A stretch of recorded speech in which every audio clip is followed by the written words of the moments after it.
দুবার গুণ করে 4 হয়, তাহলে 2 2 ইন্টু 2, দেখো 2 কে 2 বার গুণ করলে 4 হয়। তাহলে সূত্রটা হচ্ছে x মাইনাস 1 100, তাহলে x এর জায়গায় এখানে 2 মাইনাস 1 100, তাহলে এটা কত হবে? 2 থেকে যদি আমরা 1 বাদ দিই তাহলে 1 ইন্টু 100 সমান কত হচ্ছে? 100%। তাহলে আমাদের উত্তর হলো 100%। ঠিক এইভাবে এটাও বলা হলো যদি কোনো আসল জটিল সুদে 3 বছরে সুদের আসলে 27 গুণ হয় তাহলে বার্ষিক সুদের হার কত? তাহলে ঠিক সেইভাবে এইভাবেই করবে। কিরকম?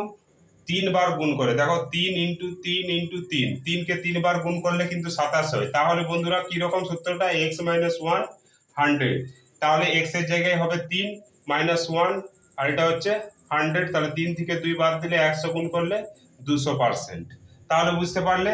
ঠিক এইভাবে এই কোশ্চেনটা বলা হয়েছে যদি কোনো আসল 2 বছরে সুদে আসলে